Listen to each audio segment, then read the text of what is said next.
Neri Zilber joins us now from Tel Aviv. Neri, thanks for coming onto this news hour. This really is a very significant visit between these two leaders. What are the most pressing issues they're likely to be discussing? Well, two issues in particular. Number one, Naftali Bennett and MBZ and other Emirati officials are going to be discussing economic ties, which have really ramped up in the year plus since the Abraham Accords were signed.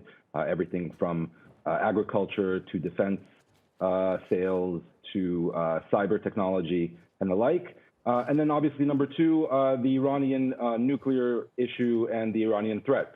It's no secret that world powers are meeting in Vienna. Israel has a very clear position with regard to efforts to re-engage Iran on its nuclear program. And I think there will be a lot of discussion on that particular issue between the Israeli and Emirati leader. And this visit, of course, is really not without controversy. Many in the Muslim world haven't really warmed up to opening diplomatic ties with Israel, mainly because of the treatment, the long-standing mistreatment, it's believed, of Palestinians. Where does this visit now leave the fight for that cause? Well, it's interesting that for decades, the Israeli-Palestinian conflict was seen as the main stumbling block to normalization and peace between Israel and most of its Arab neighbors. That paradigm really crumbled last year.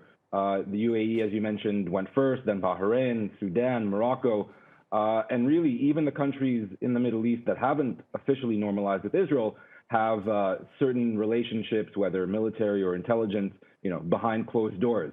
So really the states in the Middle East that don't have at least warm ties or semi-normal ties with Israel are now the exception and not the rule. That's a real paradigm change. And the countries that haven't taken the official step yet, for many analysts, it's really a question of only when and not if. So the countries that have normalized ties with Israel, how stable are these ties and these deals? Would we come to a situation where they may break off diplomatic ties for whatever reason? So that's a great question, because when these deals were signed last year, it was seen as very instrumental, not really only skin deep, that it was seen as more trying to curry favor with the Trump administration. But that has proven to be not the case. The Emiratis have taken the lead really over the past year in fully embracing peace with Israel, everything from business ties to even people-to-people ties. Officials have traveled from Israel to the UAE and the UAE to Israel very publicly. A few weeks ago, the Emirati Air Force commander was publicly taking part and attending a major Air Force exercise in Israel. So the Emiratis have taken the lead, but then you've seen other states that have perhaps warmed up as well. States like Egypt and Jordan that have publicly met with senior Israeli officials.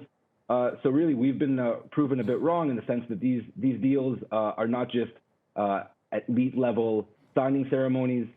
They really seem to be fully embraced between the two nations and two countries. Neri Zilber, great to get your take on this. Speaking to us there from Tel Aviv.